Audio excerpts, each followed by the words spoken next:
In the heart of a verdant sanctuary, a place designed to mimic the wild, lived Koko. He was a magnificent silverback gorilla, a creature of immense power and quiet dignity. Yet, despite the lush surroundings, a profound loneliness clung to him like the jungle mist. His world, a beautiful cage, was an empty one. Then one day she arrived.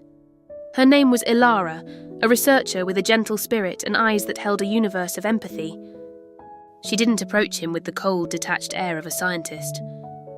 Instead, she watched him from a distance, her presence a silent promise of kindness, a stark contrast to the solitude that had defined his existence.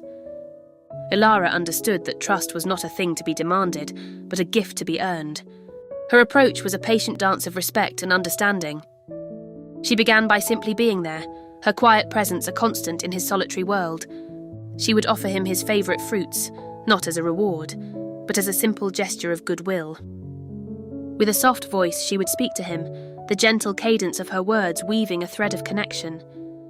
She even began to mimic his subtle gestures, a tilt of the head, a soft grunt, showing him that she was trying to understand his language.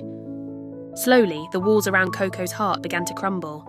The loneliness in his eyes was replaced by a flicker of curiosity, a cautious step toward the woman who saw not a specimen, but a soul. The connection deepened when Ilara introduced Koko to a new language, one of hands and signs. She would sit with him, her smaller hand gently guiding his powerful fingers to form simple shapes, to give voice to the thoughts trapped in his silent world. Their hands, one human, one ape, would meet in a shared pursuit of understanding. It was a bridge built sign by sign, a testament to their growing bond. Then came the moment that would forever seal their friendship. With a deliberate, almost reverent motion, Koko looked directly into Ilara's eyes and signed the word, friend. Tears of pure, unadulterated joy welled in Ilara's eyes and streamed down her face. It was a confirmation, a love declared across the species divide. Their days became a tapestry of shared moments.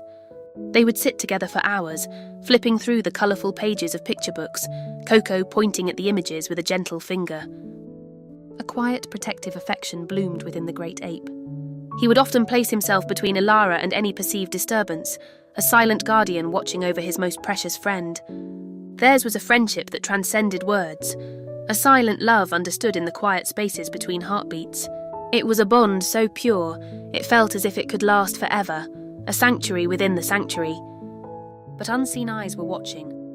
From a sterile control room, the head researcher and his team observed their interactions on a bank of monitors. Their faces were impassive, their gazes clinical. To them, Koko was not a feeling being who had found a friend. He was Project K, a successful experiment in interspecies communication. The beautiful bond they witnessed was merely data, a variable to be logged and analysed. Ilara's love was a tool that had served its purpose.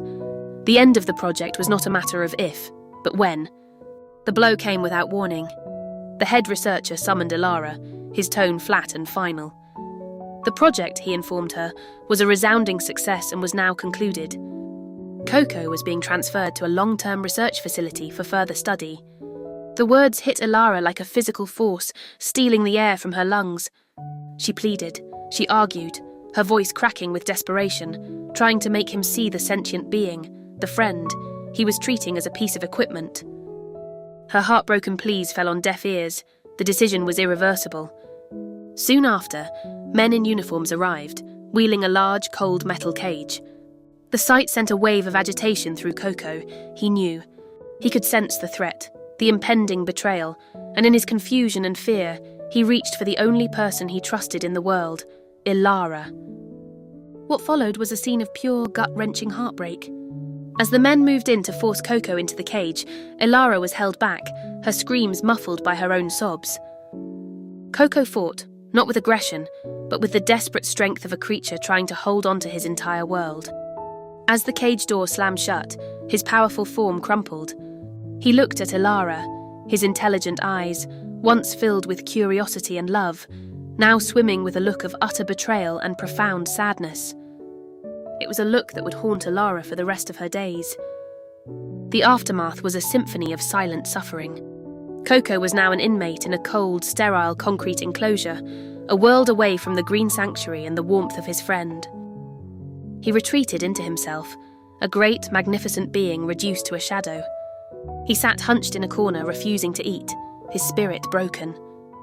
Often, he would just stare at his own large hand, as if trying to recall the feeling of Alara's touch, the memory of her guiding his fingers to sign the word friend.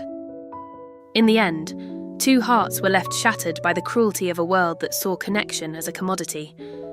In his cold cell, a gorilla mourned his lost friend.